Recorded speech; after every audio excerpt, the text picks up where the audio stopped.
حضرت عتبہ بن فرقد رضی اللہ تعالیٰ عنہ،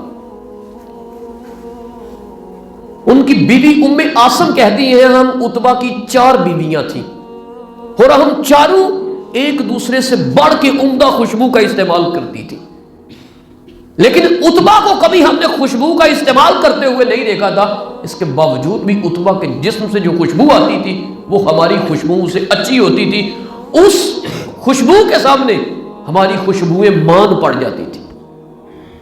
کہتی ہیں لوگ بھی یہی کہتے تھے، عتبہ کو کبھی خوشبو لگاتے ہوئے نہیں دیکھا، لیکن عتبہ کے پاس سے خوشبو بڑی عمدہ آتی ہے۔ روز ہم نے ان سے کہا اب کون سا عطر استعمال کرتے ہیں؟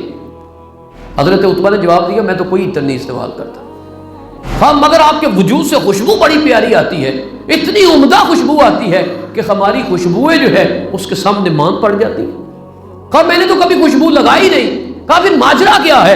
کہا ایک روز حضور نبی کریم صلی اللہ علیہ وسلم کے دور رسالت میں ایسا ہوا کہ میرے جسم پہ چھوٹے چھوٹے سرخ رنگ کے دانے نکل آئے، وہ بیماری پھیل گئی۔ میں حضور صلی اللہ علیہ وسلم کی بارگاہ میں حاضر ہوا، میں نے عرض کی یا رسول اللہ صلی اللہ علیہ وسلم یہ میرے جسم پہ سرخ رنگ کے چھوٹے چھوٹے دانے نکل آئے، کرم نوازی فرمائیے۔ میرے آقا نے ارشاد فرمایا اپنا لباس اتار دو۔ کہتے میں نے اپنی قمیص اتاری اور اپنی رانوں پہ رکھ کے میں حضور کے سامنے بیٹھ گیا۔ آقا صلی اللہ علیہ وآلہ وسلم نے کچھ پڑھا، پڑھنے کے بعد حضور نے اپنے ہاتھ یوں کر کے پھونک ماری اپنے ہاتھوں پہ، اس پھونک میں تھوڑی سی لعاب دہن کی بھی آمیزش تھی۔ کہتے ہیں پھر وہ ہاتھ آقا صلی اللہ علیہ وسلم نے میرے جسم پہ پھیر دی، بس ہاتھ پھیرنے کی دیر تھی، وہ بیماری جاتی رہی۔